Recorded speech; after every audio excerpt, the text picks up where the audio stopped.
had a big day. I know you'll never be satisfied, but that's okay. That doesn't bother me at all. We just made a great settlement of the war with Iran, and we're going to be subject to finalization of documents, which should get done over the next few days. Probably have a signing maybe in Europe, and it's a great thing. Stock market's up 1,000 points. That means they like the deal. See, that means they like. If the market goes down, that means they don't like the deal. But it's been up. Oil's dropped. Oil will start coming down to, I think, even lower than it was before. I said I was in Iowa. It was $1.85 a gallon. And I don't know if I'm going to get there, but we're going to get pretty close. It's going to come down, and when oil comes down, everything else comes down. And most importantly, we have a deal that Iran will never have a nuclear weapon, which was the whole purpose of what we had to go through to get this. So it was a big, very big thing. But we have a signing soon, and the documents are in pretty final shape. So we'll see. We'll see. Very good. Should be done. That should be done pretty quickly. They want it every bit as much as everybody else wants it. And I think a lot of good relationships can ensue from this. I just spoke with the leaders of many of the countries that were mentioned in the release. I just spoke to Bibi. I spoke to the head of great heads of nations, Qatar, UAE, Saudi Arabia, Bahrain, Kuwait, and others. And we're going to be talking to Turkey. President Erdogan was great. And it's really a wonderful thing. With a lot of spirit. Pakistan was fantastic. The Prime Minister and the, I call him the general. He's the general. He's a great general. He's so great that he's actually a field marshal, a step above. And they're all very happy. The whole Middle East is happy. And long beyond the Middle East, the Strait will open as soon as we have it signed. We've been taking out many ships that nobody knew. Even the fake news didn't know it. But over the last month, we've been taking out ships, big ships, quietly at night. You guys didn't know that. Pretty cool, right? As a captain. He knows about more about ships than I do, but it's pretty cool. They turned off the lights. We bombed their radar and everything, so they couldn't see what was going on. We took out some nights 25 ships, some nights 15. Last 4 or 5 nights we did 25, 22, 21, 26, 18, and 14. Who else would remember those numbers? Nobody. And but a lot of ships, a lot of oil is out. That's why oil, even before this, the market couldn't understand why it was so free. There was more oil than they thought. What they're trying to, we took them out at night, and that the Strait will officially open as soon as we sign, which could be soon, very soon, maybe over the weekend. In Europe, I won't be able to be there, but JD will be there, Vice President, and some of the people. Steve Witkoff did a great job. Jared. So we'll take some questions, but right now we're here to talk about fishermen and fisherwomen. Okay? We have, they're great people. And I guess I'm a little prejudiced because they all voted for me. Would you say I got 100% or just 110%? I think if I didn't, we'd have a surprise. 110%. We'd have a big surprise.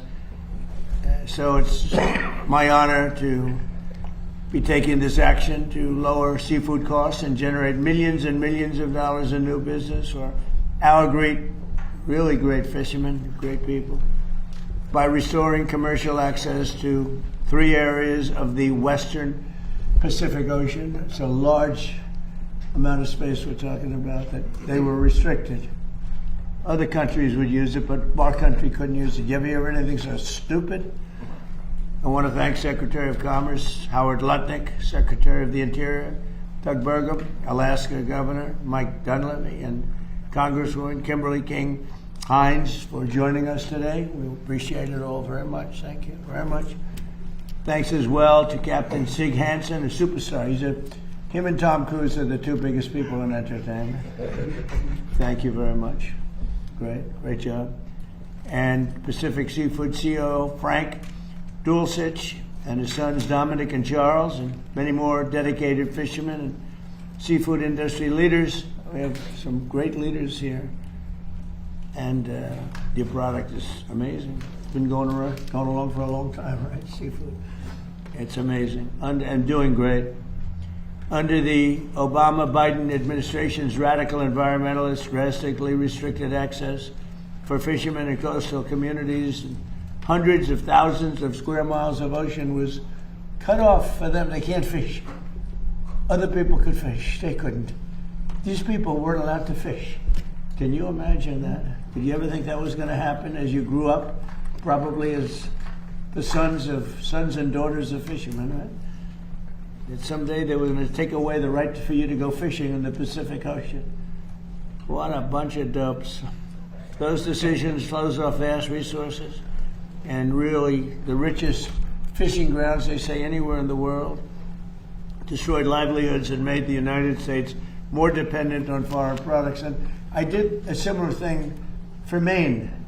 Maine is very much in the subject because I have a pig running for the Senate. He's a pig.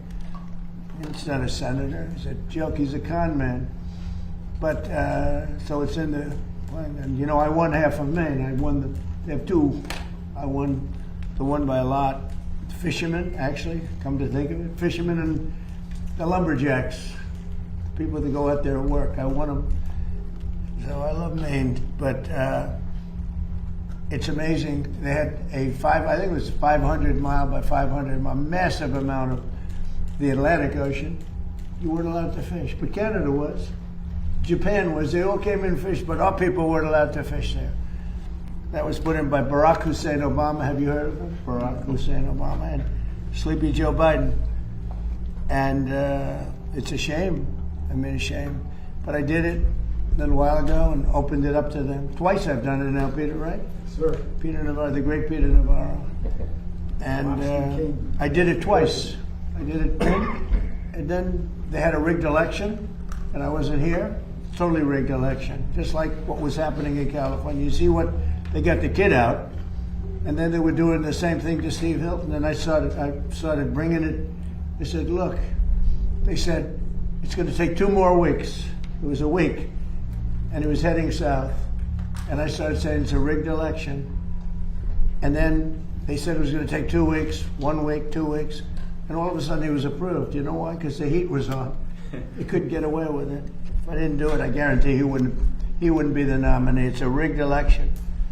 Our country, and we have to get, by the way, the Save America Act has to get passed by the Senate. House has passed it 3 times. But with today's action, we're officially reopening nearly 500,000 square miles, wow, of water around northwestern Hawaiian Islands, northern Mariana Islands, and American Samoa. I mean, we'll ask you in a second, but why the hell did they close it? Why? Is there not enough fish, or what's going on? They closed it. Peter, do you have any reasons why they closed it? Barack Hussein Obama, environmental activists tried to shut it down. But you're right, sir, it's crazy. They let all ruined the big foreign industry. The foreign boats come in. It's crazy. And they leave our captains out. It's crazy. It's bad for fish prices, too. But we're making up for it, right? Yes, sir. And this will support millions of dollars in annual harvest of big-eyed tuna, swordfish, reef fish, and many other types of fish. It will protect small local fisheries and coastal communities that depend on their livelihoods. I mean, they are very dependent on this. And it will increase domestic seafood production to help lower costs for American communities. And you're talking about millions, tens of millions of dollars of income. And we have so much. These areas, I mean, they just like say, oh, let's just close them. The amazing thing is that other countries, there's no restriction. You know, you can go and do whatever you want. It's just crazy. America's fishermen have never had a better ally in the White House than Donald Trump. That I will say. I shouldn't say that because I don't want to brag, but based on the vote of getting almost every vote ever, but you have never had. And again, in Maine, I opened it up. You know who was fishing there? Canada. Japan was fishing there. Maine lobster. You couldn't get a Maine lobster. You had to go to Japan to get a Maine lobster. You believe it? You had to go to Canada to get a Maine lobster. They were fishing there. Not only that, you had to go a day and a half in a boat, and they had you at 3 knots.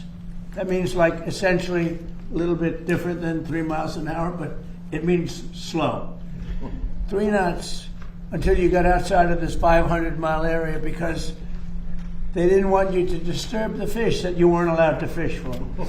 No, but think of it. These people are crazy. And the new thing they had was you had to have an electric boat, even though they didn't work, and even though once you got out there, you had a problem because you couldn't get back because they didn't charge long enough. These are problems that were mentioned to them, and they said, we don't care. You have to have an electric boat. And the other problem was the electric, your battery is much heavier, as you know. Yeah. So the boat has a tendency to sink. And they were forced, you know, by 2030 or so, you were forced to have an electric boat. I don't think you were too happy with that, right? Not at all. Anyway, but this is going to support millions and millions of people. America's fishermen have just, they're special people. And it's fishermen and fisherwomen. So tell me, how do they define that? Because in most industries, like you have policemen, policewomen, do you call them fishermen and fisherwomen? I haven't heard of that one before. They put it, how are the women? Do they want to be designated as fisherwomen? Does anybody want to answer that question? They'll take fishermen. Yes, fishermen, fisherwomen. How about fisher people? Or if you want to be politically correct, sometimes they use the term fisher, but Fisher. I like fisherman or fisherwoman myself. How about fisher people? There you go. These people are crazy. So President Trump, I Googled that because I was at the same dilemma you did, trying to figure out to be politically correct. And what is the answer? So the Google answer said that most women attribute to fishermen because they feel like they're strong individuals and they can do the work of a man. Well, be careful. That might be the end of your career. My administration's already rolled back burdensome regulations to increase gear flexibility. You know what that means, right? Do you know what that means? I heard they made you buy gear that you didn't want. Yeah. And that didn't work. Other than that, it was quite good. Expedite, I guarantee the guy made contributions to find whoever owns the company that made the bad gear. Expedite fishing start dates and significantly raise catch limits based on the best available science. You know about that? That's unbelievable. We expanded access to key fishing grounds in the Atlantic and the Pacific Oceans, including vast areas off the coast of New England. I mentioned 500 miles. By 500 miles, that's a lot. That's a lot of fish. It's a lot of lobster that was being sold by Japan. I will tell you, foreign countries are very happy because they ended up taking over the Maine lobster business. Maine lobster business live from Japan, right? But we gave it back to them. These actions have unlocked billions of dollars in economic value and protected thousands and thousands of jobs from great people that voted for Trump. And they voted for me because of common sense, that's all it is. Because anybody can see this stuff is crazy. This is one industry, but other industries likewise. And right now we have $18 trillion being invested in our country. And under the last administration it was less than one. And this is 18 trillion, by the way, in less than a year. It was 4 years less than one. Right, Howard? That's correct. By restoring fishing access to these waters in the Western Pacific, we're reclaiming our maritime heritage, empowering American fishermen, and putting American consumers first with lower prices. You're going to have more fish, lower prices. So now let's hear from first Secretary Lutnick and then Secretary Berger, followed by Governor Dunleavy and Frank Duelstich and Captain Sig Hansen. And then we'll take some questions and maybe you want to hear a little bit about some other subjects. But to me, it's really important. I'm going to sign this now so that we get it done. No auto pen? I don't want an auto pen. Can you believe 94% signed by an auto pen? Can you believe that? I think it's higher than 94%. The only one that was definitely signed by him that we know of. You know what it was? It was his son. It was his son. His son, that was the only one. You could tell, you know why? Because the signature was horrible. She was a real beauty, that one. Okay.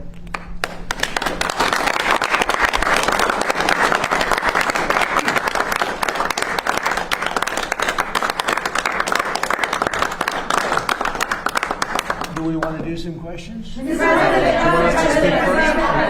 President. Do we like to speak? Yeah, go ahead. So, this action, 500,000 square miles were closed to American fishermen. You couldn't go and fish. 500,000 square miles. I mean, just think of how big that is. And if you had an American flag, you weren't allowed there. But of course, everybody else went. So they went in our waters. These are our waters.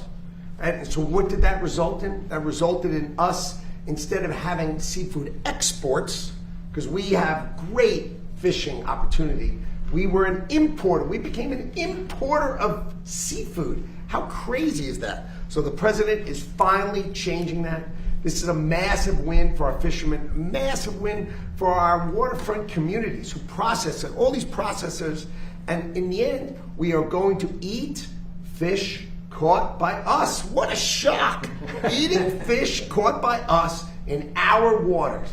So this is just common sense, smart. We already have the best conservation rules in the world, and this was one on top of another on top of another. So thank God from the fisherman's perspective, and I get these calls all the time, that President Donald Trump is in this office because he's finally letting our great fishermen and fisherwomen get out there and catch fish and stop importing fish. Let's eat fish caught by Americans. Thank Doug. you. Thank you. Echoing that, with President Trump's leadership, this is another promise made, promise kept by President Trump, that he was going to roll back these job-killing, community-killing, industry-killing jobs. He's done that last year with executive orders, doing it today with his proclamation. So I want to say thank you to President Trump. I want to say thank you to my great friend, Secretary Lutnick in Commerce. We have dual responsibilities across Commerce and Interior related to fish. And of course, with our partners in the Pacific, because American Samoa, Guam, the Commonwealth of Northern Marianas Islands, we've got the Congresswoman here from Northern Marianas Islands. These are all American citizens. As Howard said, this is U.S. territorial waters, and they were closed to us and open to others. And that makes no sense. We've reversed that around, and so again, as you see around us, the jobs that are created in this industry are often second, third, fourth, and fifth generation family businesses. And these folks not only risk their lives, they risk their own personal capital to help feed America. They're the farmers of the sea. Just like President Trump's behind our farmers and ranchers, he's behind our fishermen. He's making sure that America is great. This brings back healthy food for our schools, our military, all the things that we're working on with Secretary Kennedy and with Pete Hegseth. So this is a win-win-win across the board. Again, thank you, President Trump. Thank you, Howard. Great day for America. Thank you very much.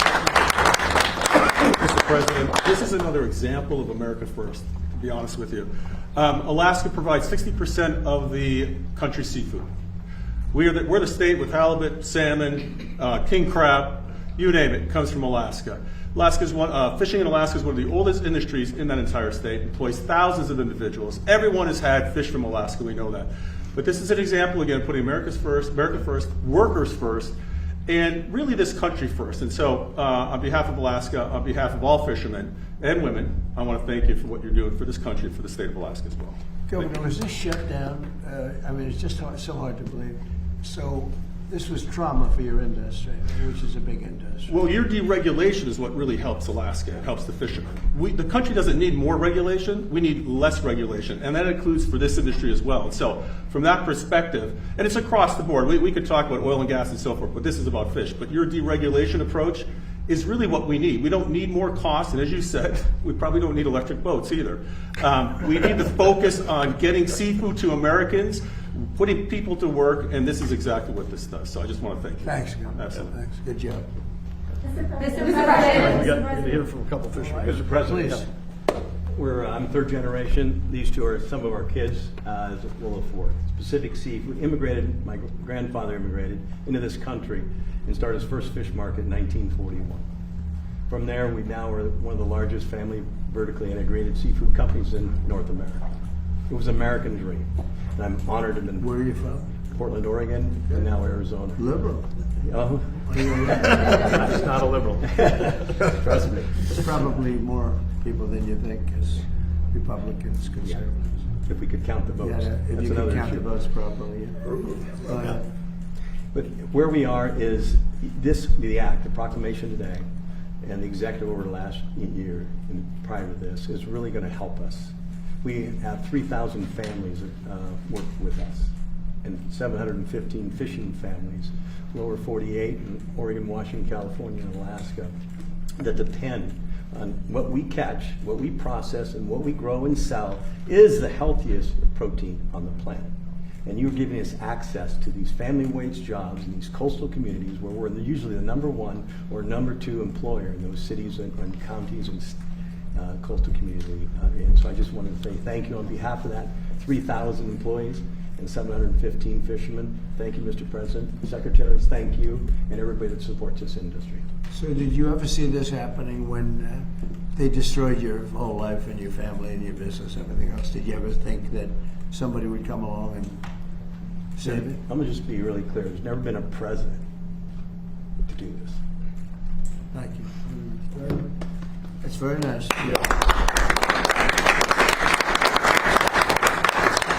I just want to say, Mr. President, that, my father always said, always give credit where credit is due. And I'm here representing the working man, the fisherman. I am one myself, as you know. And, I spent a couple of months with you on The Apprentice, and I saw your work ethic there. And I got to tell you, I understand that I can't fathom how you can do all this and how you can get the time to do what you do and representing us and helping the fishermen the way you've done. It's mind-boggling to me, because I know you got your hands full, but putting us on that pedestal and backing up our industry the way you have, it's just phenomenal. And I gotta say, I've been fishing since I was 12 years old. I've never been fired in my life until I spent a couple of months with this man. And, and it was very humbling, to say the least. You did a great job. And I tell you what, when I think about it, I was a better captain after that because I was very nice to my crew. I was very humbled when I was fired. And anyway, I just want to say, as for you, this is a crew member's cap. You can take that. And you're one of us now. Thank you. Very much. Thank you. You've done more for this nation in the fishing space. We're farmers of the sea. We produce this great healthy protein. I'm from North Carolina, but we support you 100%. You've done more for this nation in the seafood space than any president before you in my lifetime. Thank you so much. Yeah, I'm Eric from Hawaii. United States fisheries are the best managed in the world. And this action is really about balancing, the interests in U.S. exclusive economic zone. You can have both ocean protection under our laws as well as sustainable fishing. And that's what this is about. And I think, Mr. President, you are the only president that has really stepped up in terms of supporting fishermen like you're doing. No other president we've seen through the administrations that's helping us. And there's a lot more work to do because there's a tremendous seafood deficit in trade. Imports are undercutting us left and right. But seafood is Well, healthy. they're taking it right out of your water. Yeah, and seafood is a healthy They're food taking item. it from your water Right. and selling it to the United States. That's right. The whole thing is just crazy. So really appreciate it. Thank you very much. I appreciate it. Yeah, please. First of all, thank you, Mr. President, to you and your family for the sacrifice and the commitment to the country. Thank you. I'm in the sea scallop business. I don't know who likes sea scallops, but New Bedford, Massachusetts is a port that is recognized as the highest grossing revenue port in the United States. I don't know who knows where New Bedford is, but sea scallops, there's roughly 300 vessels, or 300 full-time vessels.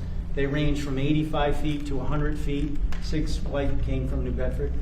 And you talked earlier about some examples of stupidity or whatever. We have vessels that can cost anywhere between $3 to $5 million, and those vessels only work for 35 days a year. They sit at the rest of the time at the dock.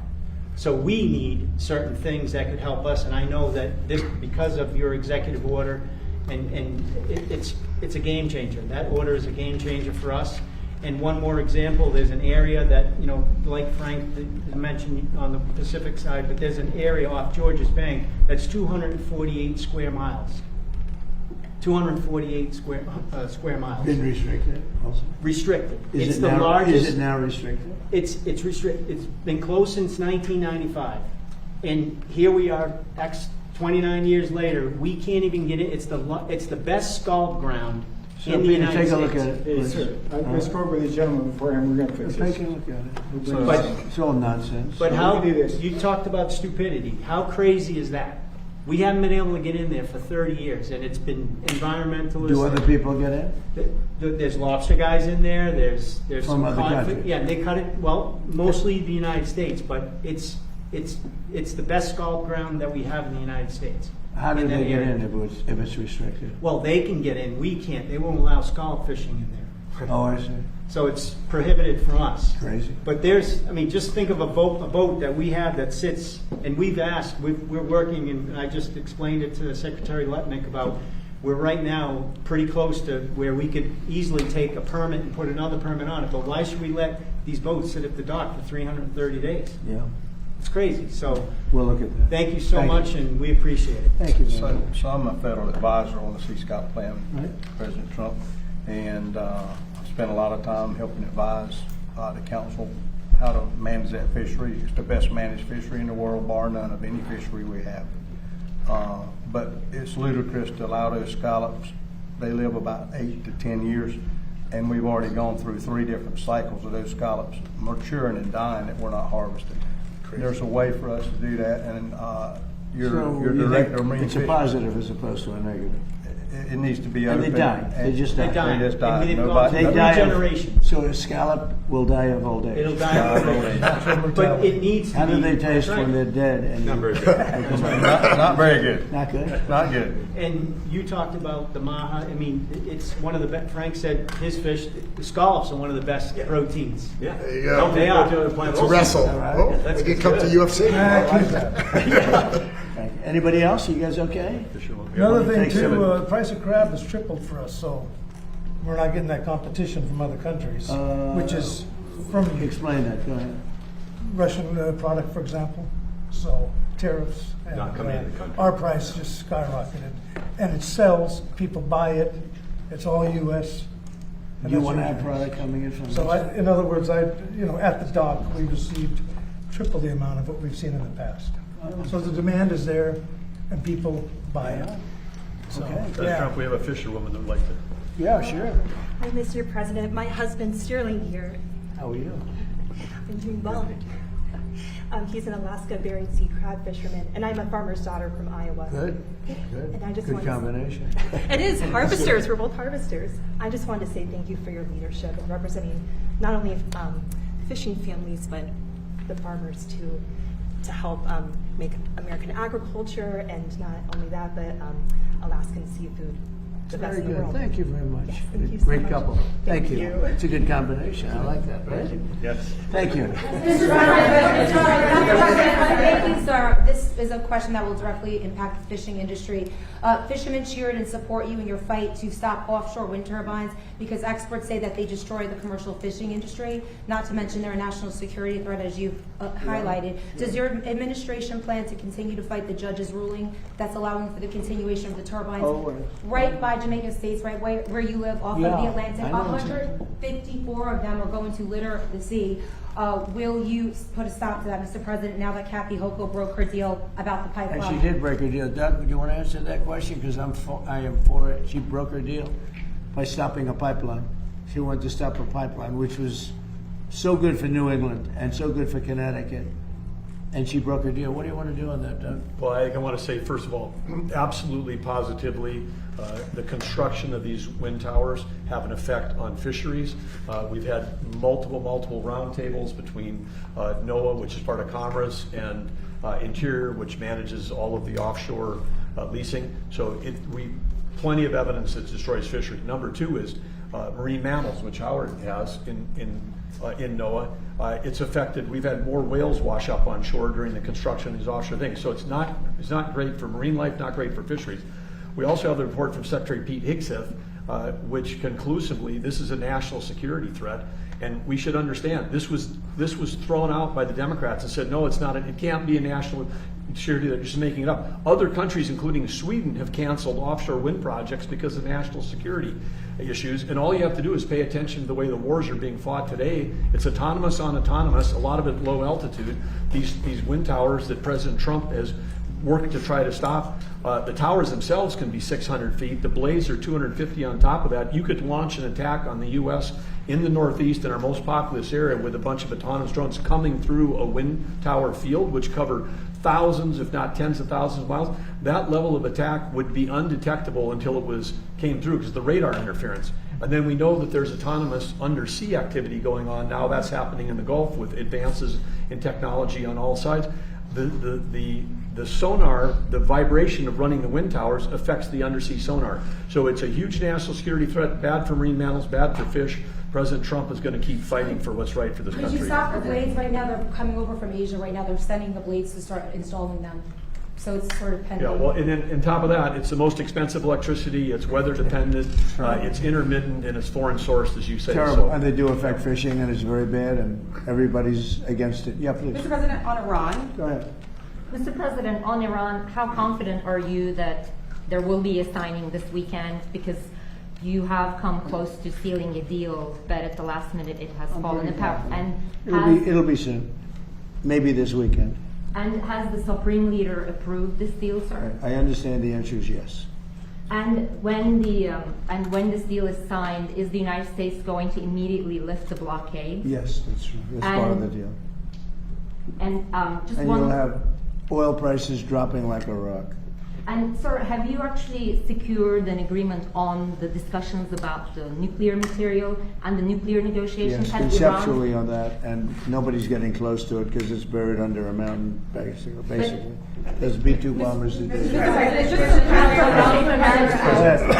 it. But has Iran committed to not pursuing a nuclear weapon, or will there be more negotiations on that down the line? They will not have a nuclear weapon. They've agreed to that. There will be no, which is the whole reason, which is a big part of the reason. Is that maybe going the to be in biggest. your agreement, sir? They will not only not have, they will not purchase, develop in any way, any shape, in any way, shape, or form a nuclear weapon. They will not have a nuclear weapon.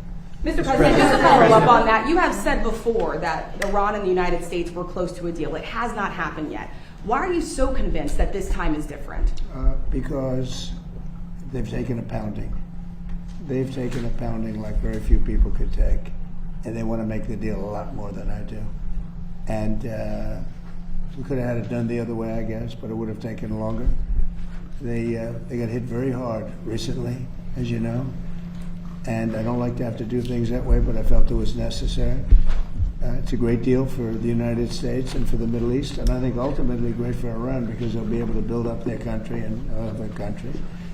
I really believe it's a regime change because I find these people to be much more rational than the people that are no longer with us. We knocked out the first team of leadership, the second team of leadership. This is a different group, this is a different level, and I think it's frankly a smarter level, and it's a level that has reason.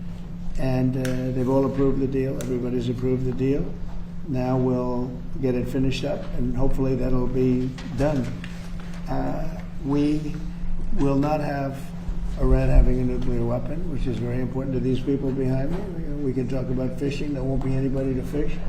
The fish will still be around, I guess. They're probably going to be affected too. We're not going to let it happen. So Iran will essentially, most important paragraph to me, Iran will in no way, shape, or form have a nuclear weapon or purchase a nuclear weapon. This is just a concept of that agreement when it comes to nuclear. You said this was just a concept of that agreement. So is this just essentially setting the stage for deeper talks on nuclear? It's a very strong memorandum of understanding. That is a little conceptual, but it's something that's going to get done. And if it doesn't get done for any reason, which I can't imagine that not happening, they want to sign it as much as I do or more.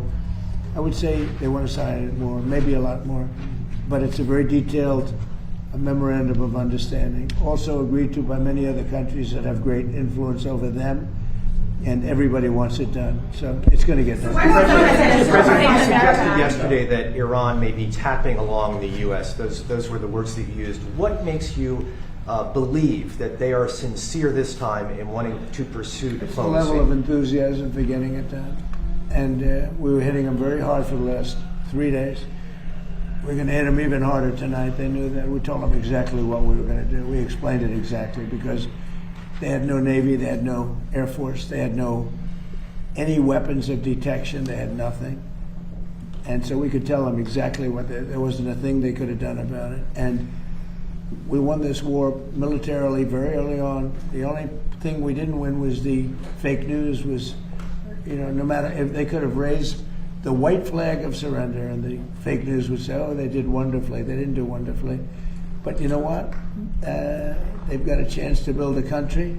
Their country is largely demolished. Again, their Navy is gone, their Air Force is gone, their anti-aircraft is gone. Everything's gone. Their leadership is gone many times over. Even many people from this leadership is gone. But we found them to be rational. And they're going to make a deal. Mr. President. And I'll tell you what, it's a great deal. You know why it's a great deal? Because they will never have a nuclear weapon. Mr. President, is there a specific amount of time that has to pass between this memorandum of understanding and the final deal being done? Well, we hope it's going to go relatively quickly, but it's Is there a 60 or 90 I mean, the straits are going to open immediately. It's upon signing. Maybe it'll be Saturday or Monday. Or is there a deadline, though, to get from this to a final deal? We think it's going to go pretty quickly. I don't want to say a deadline because if I say a deadline, you'll say, oh, he didn't meet the deadline. This is like, it's not going to matter much because it's going to get signed and the strait is open. But the straits have been open for a number of months already and you just didn't know about it. You as reporters weren't able to get it. I just announced yesterday that we brought a lot of ships through and nobody knew about it. I guess we did a pretty good job, Peter, right? But we brought many, many ships across and millions, hundreds of millions of barrels of oil were brought across. Mr. President, And there wasn't a thing that anybody could have done about that. Yeah. is the Kariga Island operation off the table, and are you ruling out? Well, now it would be. If we signed this agreement, it would be. They weren't so thrilled when they heard that that's what I would have done. And I just don't think, I like it great. Look at Venezuela, how well that's worked out. We paid for that war many times over. And many, many times over. We have millions of barrels of oil from Venezuela going to Houston. And we're working great with the Venezuelan government. Couldn't be better. It's a real good relationship, really good relationship. Venezuela's been amazing. This is a larger situation. Actually, less oil. Venezuela has a lot of oil. But we think of it, we spent X dollars. We paid for it many, many times. When was the last time you heard that? Many times over we paid for it. You ever think you'd see that in this country? Right? We go to wars, we end up with just blasting the hell out of people, and we come home, nothing happens. Venezuela was amazing, and this is amazing. Yeah. Mr. President, are you considering using or drafting an executive order to extend FISA or to continue using Section 702? Well, the Congress wants me to do it, and let's see what happens there. Republican leadership wants you to do it. Well, I put out a statement. Sure, it's very important. It's very important for our military. Yeah. Mr. President, on the State of America Act, you're now urging Republicans to add that to this third reconciliation bill. Yeah. What's your perspective on why election integrity matters so much for national security from your perspective? Well, we need it for our elections. We need to have voter identification, which you don't have right now, on a national basis. We need it for, and the voter ID is very important, we need it for proof of citizenship. Do you believe it? The Democrats are fighting. They don't want you to prove your citizenship when you vote. You know why they want that? Because they cheat. And we also want it mail-in voting, where you have people that are sent 7, 8 ballots, 2 ballots, 4 ballots, and a lot of them sign those ballots. Mail-in voting, and we want to be very judicious. If you're in the military and you're far away, or if you're handicapped, or if you're sick, or if you're on vacation, that you have but you're not going to, millions and millions, look at California, they send out millions of ballots, tens of millions, they have no idea what's going on. Those elections are so corrupt. So we have a mail-in ballot, and we have no men, and we had 2 more, no men in women's sports. We're talking about saving America, right? No men in women's sports, another one, very popular. I think it's 99-1. They say it's 80-20. I think it's 99-1. And we have no mutilization of your children for transgender purposes. So let's see, transgender mutilization of your children. Does that sound good with you guys, generally speaking? You're not into transgender mutilization of Not your at all. child? Not at all, sir. Where your child leaves your house and they take your child from you. In some cases, think of it, in 6 states, they take the child and do what they want to do. What they do is I don't even want to talk about it. We had that no transgender mutilization of your children. On DNI, Mr. President, do you intend to have Bill Pulte continue to serve as the acting director of national intelligence? And do you think it's unreasonable that some Republicans have concerns that he has no intelligence experience, even if he's serving in this acting role? But he's intelligent, unlike a lot of other people. But do you think that's a fair, no intelligence? He's only there for a little while. He's running it for a short while we get a very talented person, Jay Clayton, in. As you know, Jay Clayton's an incredible talent, head of Sullivan and Cromwell. He was head of the FCC. He's now Southern District. I mean, nobody has better credentials. But Bill will run it for a short while. He's done a fantastic job at Fannie Mae, Freddie Mac. Created tremendous. It's probably worth $1 trillion now. $1 trillion. He's done a great job. He's a smart guy. Mr. Today's another example of you bringing these everyday Americans into the White House and listening to them. Yeah. How important is it for you to listen to everyday Americans when Very it comes important. to policy making on a These daily people basis? built the country, not the complainers. The complainers didn't build the country. These people built the country, whether it's fishermen or farmers or anything else. Guys like me, they built the country. I watch all these ingrates. They're always complaining. They didn't build anything. They couldn't build anything. Look at what's happened in Minnesota. Somalia. All these people came in from Somalia. They ripped off our system. You have the woman who married her brother. She came in and married her brother. Isn't that wonderful? And then she talks about the Constitution of the United States. She comes from Somalia. They don't have constitutions in Somalia. They don't have police. They don't have all they have is people that run around shooting each other. And then she comes and tells us how to run our country. I don't like it. These people don't like it. I can tell you. I think I can speak for you. Yeah. She comes in, Ilhan Omar. She comes in. She tells us how to run the United States of America. And she comes from a place without anything, probably among the worst countries in the world. And she says, the Constitution of the United States protects me. She shouldn't be protected. She honestly, she should be thrown out of the country. She's corrupt. And most of the people that came in are corrupt. And the whole voting system is corrupt in Minnesota. I won Minnesota 3 times, easily.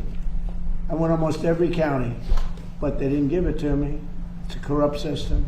Very corrupt state. The governor is terrible. The attorney general is terrible. They're all very corrupt people. Yeah. Sir, on just that supplemental, do you think there's enough support from Republicans in Congress I hope to so. pass it? I mean, any Republican that voted against it would be. McConnell and Collins say they don't Well, think it's McConnell's an angry man. He, got thrown out of his position. He's an angry guy. He should be very thankful to me, because if I didn't win, he wouldn't have gotten to appoint. I appointed the judges. He didn't. He gets credit for appointing judges. He didn't appoint anybody. I did. You know how I did? I won the election. And then I picked judges. And the judges ended up getting approved. And they said, oh, didn't he do a good job? He didn't do a good job. What the hell did he do? I won the election. He's an angry man who's very disloyal to John Thune. John Thune's a good man. He was a loyal worker for Mitch McConnell. He worked for Mitch McConnell. He worked very hard. He was very loyal to him. I disagreed with him a lot because Mitch McConnell gave so much money to Democrats. He gave them money. I had to go get the wall money from the military. I just took it out of the military because that guy wouldn't do anything. He gave it. No, Mitch McConnell's a bad guy, and he's I thought he was lousy at his job. But when they give him, the only thing they give him a lot of credit for judges. But I'm the one that got the judges. You know why? I won the election. If I didn't win the election, he wouldn't have had any judges. So, yeah. I mean, So when you will know, you send the supplemental? Say it again? When will you send the supplemental to? Do you have any idea Send when? a supplemental, but you have him, you have Murkowski. I've done so much for Murkowski. You have the governor right here. Governor, have I done a lot for Alaska? Is there anybody done more for Alaska than me? You've been the best president for Alaska in our history, Mr. President. I've said that many times. And Murkowski's terrible to us, terrible to the country. Mr. President. And, you know, I almost feel guilty. I do more, probably done more for Alaska than any other state. Not because of her, because it's the right thing to do. She's just an impediment. But she's there. She probably will be a negative vote. You have a couple of other. I think Rand Paul's come a long way. Let's see what happens. I think Rand Paul likes Save America, so because Rand Paul's usually a negative vote, but I think he likes Save America, so that's good. I like Rand Paul, but you know, I hope he votes for us. Yeah. Mr. President, the president of the Kentucky Farm Bureau testified before the Senate about a month ago, middle of May. At that point, he said that the pricing and availability of fertilizer was a crisis for farmers. And he said the war was not helping that. And he said we need the government to step in and provide economic help. Even if you do make a deal in the next couple of days, that was a month ago that farmers were saying they were in crisis. Do you think there needs to be federal aid specifically for farmers because of the war? No, it's fair. You know, I gave the farmers $28 billion in my first term because they were taken advantage of by China. And I charged China for it. I put tariffs on, and China paid us hundreds of billions of dollars. And I took $28 billion out of the tariffs from China and other countries that treated our farmers very badly. I gave them $28 billion, and I'm looking at that actually. The war is the primary impediment, which is now going to come down from Ukraine. You know, a lot of it comes out of Ukraine and other things, but other places. But no, the farmers have a problem with fertilizer, but that's all coming down now. And your fuel is going to be, I think it's going to be lower than it was 4 or 5 months ago. 4 or 5 months ago, we were doing unbelievable. But remember this, if you look at Biden, his oil prices, without saving our country, saving the world, by going out and saying to Iran, you cannot have a nuclear weapon. If I ask these people about Iran having a nuclear weapon and they're going to have to go through some pain, I mean, I don't think, I hate to really do it because it's a little dangerous. Every one of these people are going to say, you cannot let Iran have a nuclear weapon. Because they'd use it. You want to see turmoil? You want to see death and destruction? Let Iran have a nuclear weapon.